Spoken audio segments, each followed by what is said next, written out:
एक सेकंड के लिए सोचिए, आपके सामने गारंटी डॉक्यूमेंट है, उसमें लिखा है प्रेजेंटेशन 30 तारीख से पहले करनी होगी। अब आप सोचते हो ठीक है 30 तारीख को प्रेजेंट कर देते हैं, और बैंक कहता है रिजेक्टेड। क्यों? क्योंकि बिफोर 30th का मतलब है 29 तारीख तक, 30 इंक्लूडेड नहीं है, बस एक वर्ड बिफोर और डील खत्म। या फिर सोचिए एक बैंक की ब्रांच मुंबई में है, एक लंदन में, क्या दोनों एक ही एंटिटी है यूआरडीजी के अंडर या अलग? अगर आपको नहीं पता तो आप सही जगह आए हैं, क्योंकि आज हम बात करेंगे यूआरडीजी 758 के उस आर्टिकल की जो पूरे रूल बुक को पढ़ने का तरीका बता देता है।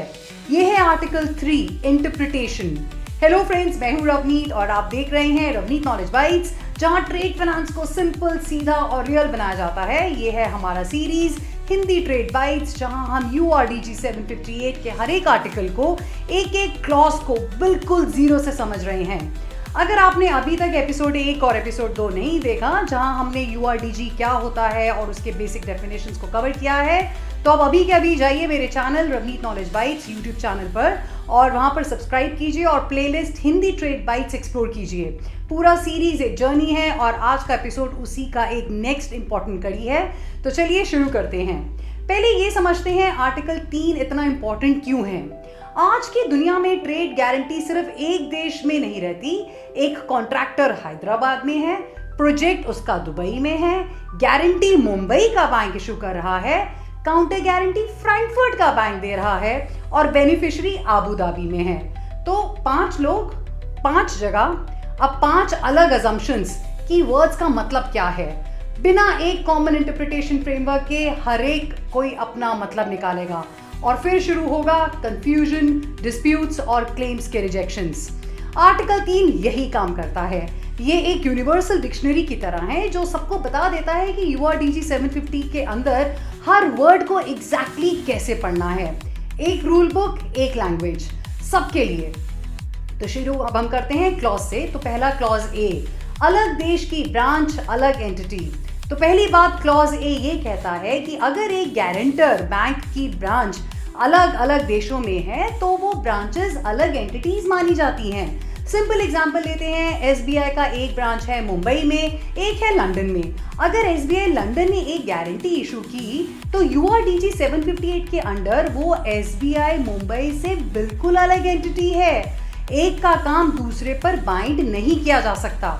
इसका मतलब है कि अगर बेनिफिशियरी का कोई डिस्प्यूट है तो वो एसबीआई लंदन से ही डील करेगा, पूरे एसबीआई ग्रुप से नहीं। ये प्रैक्टिकली बैंक्स को ग्लोबल लायबिलिटी से बचाता है और साथ ही क्लैरिटी देता है कि एग्जैक्टली कौन रिस्पॉन्सिबल है। ट्रेड फाइनेंस में कौन रिस्पॉन्सिबल है, ये क्वेश्चन सबसे पहले आता है। आर्टिकल 3 का क्लॉज ए इसका सीधा जवाब देता है। नेक्स्ट आता है क्लॉज बी। गारंटी का मतलब सिर्फ गारंटी नहीं, पूरी चेन कवर होती है।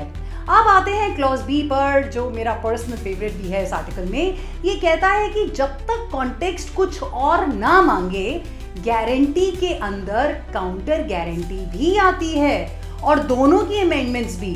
गारंटर के अंडर काउंटर गारंटर भी आता है और बेनिफिशियरी के अंदर वो पार्टी भी आती है जिसके फेवर में काउंटर गारंटी इशू हुई है। इसको एक रियल एग्जांपल से समझते हैं। मानो एक कंस्ट्रक्शन कंपनी लाहौर में है, उन्हें कतर में एक बड़ा प्रोजेक्ट मिला। कतर का एम्प्लॉयर चाहता है कि लोकल बैंक से परफॉर्मेंस गारंटी मिले। अब लाहौर वाले बैंक कतर में डायरेक्टली गारंटी इशू नहीं कर सकता, तो वो क्या करता है, वो कतर के एक लोकल बैंक को कहता है तुम इशू करो गारंटी, हम तुम्हें काउंटर गारंटी देते हैं। अब एक पूरी चेन बन गई। कतर बैंक ने गारंटी दी एम्प्लॉयर को, लाहौर बैंक ने काउंटर गारंटी दी कतर बैंक को। अब यूआरडीजी 758 में जहां भी गारंटी लिखा है वो दोनों पे अप्लाई होगा, जहां गारंटर लिखा है वो दोनों बैंक्स पे अप्लाई होगा। एक सेट ऑफ रूल्स पूरी चेन के लिए, यही यूआरडीजी की पावर है। नेक्स्ट क्लॉज सी, डिजिटल जमाना, डिजिटल सॉल्यूशन। अब बात करते हैं क्लॉज सी की, जो आज के टाइम में बहुत ही रेलेवेंट है। ये कहता है अगर कोई रिक्वायरमेंट है कि एक या ज्यादा ओरिजिनल्स या कॉपीज प्रेजेंट की जाएं और वो डॉक्यूमेंट इलेक्ट्रॉनिक है, तो सिर्फ एक इलेक्ट्रॉनिक डॉक्यूमेंट से काम चल जाएगा। पहले के ज़माने में पेपर बेस्ड ट्रेड में डिमांड होती थी कि 3 ओरिजिनल्स और 2 कॉपीज प्रेजेंट करो, सब फिजिकल, सब कोरियर से, एक एक दिन टाइम लगता था। अब सब कुछ डिजिटल हो रहा है, प्लेटफॉर्म्स पे, ईमेल्स पे, पोर्टल्स पे।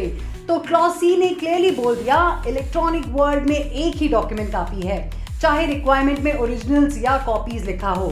अगर आप किसी डिजिटल ट्रेड प्लेटफॉर्म पे काम करते हो या करने वाले हो तो आई थिंक ये क्लॉज याद रखना, ये आपका टाइम बचाएगा और unnecessary back and fourth avoid करवाएगा। क्लॉज डी और ई, डेट का गेम, अंदर कौन बाहर कौन।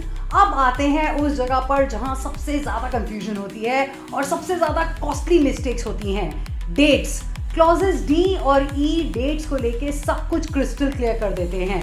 क्लॉज डी कहता है जब कोई पीरियड डिफाइन किया जाए डेट से तो फ्रॉम, टू, अंटिल, टिल और बिटवीन, ये सब वर्ड्स उस डेट को इंक्लूड करते हैं, लेकिन बिफोर और आफ्टर वो डेट को एक्सक्लूड करते हैं।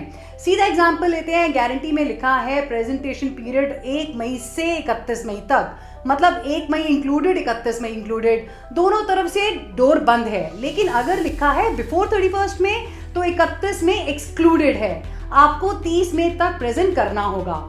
एक वर्ड का एक दिन फर्क, और अगर 31 को आपने प्रेजेंट किया तो क्लेम रिजेक्ट हो सकता है। Clause E word within to handle करता है, ये कहता है विद इन यूज करने पे स्टार्टिंग डेट एक्सक्लूड होती है लेकिन लास्ट डेट इंक्लूड होती है।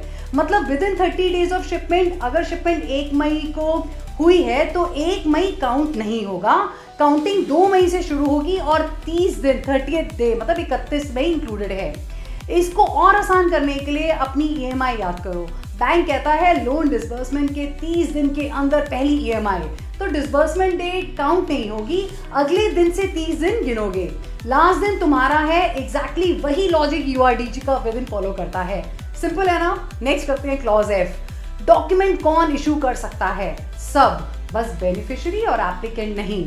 Last but not the least, clause F, ये उन वर्ड्स के बारे में है जो डॉक्यूमेंट के इशूअर को डिस्क्राइब करते हैं, जैसे first class, well known, qualified, independent, official, competent या लोकल।